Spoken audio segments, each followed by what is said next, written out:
Picked up another amplifier today, 150 bucks delivered to my front door by somebody local. It was a little more than I really wanted to pay for it in this condition, but they said it was working perfectly. It's just cosmetically rough. But I tell you what, this thing sure is heavy. It's a QSC MX1500, actually made in the USA, and I think it's 90s vintage.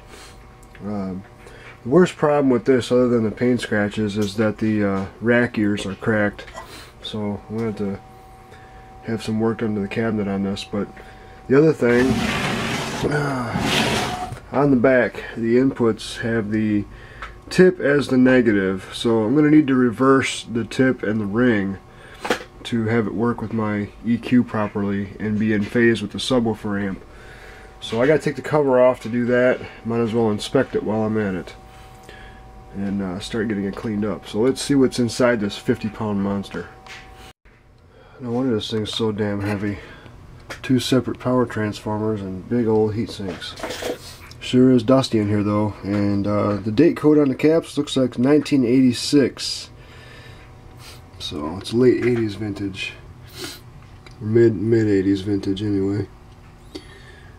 And, TO3 output devices, and plenty of them per channel.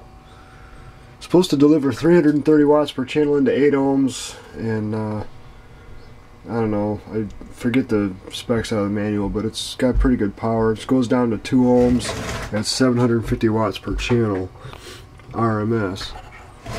So it'll be a nice little restoration project. I would have liked to have gotten it a little cheaper if I'd have known it was this dirty, but no big deal as long as it sounds good. I'm going to hook it up and check that out shortly here. Okay, I got this little Dell hooked up here. It's got a Sound Blaster Audigy SE in it, I think. This thing sure is a beast. I can't run it very long with the cover off because it needs the cover to direct the airflow over the heat sinks. He lives. Let's jam out, see how this thing sounds.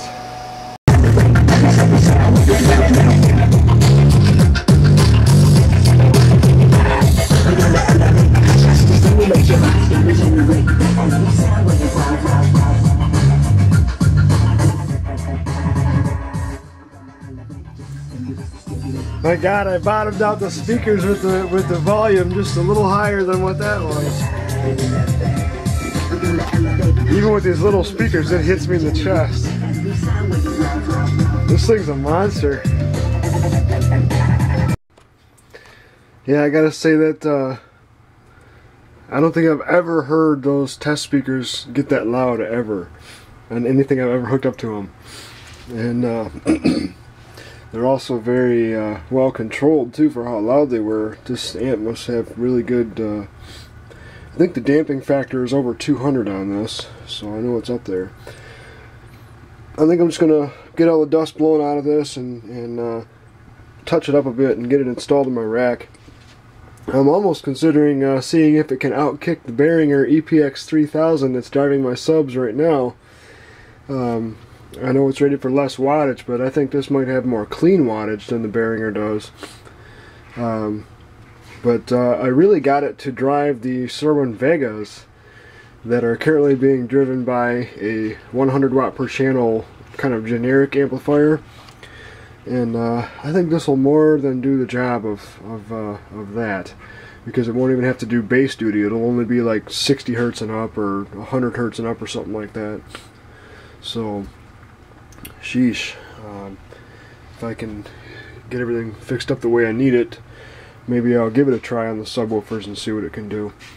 But for now, I'm just going to put it back together and set it aside because I have other projects.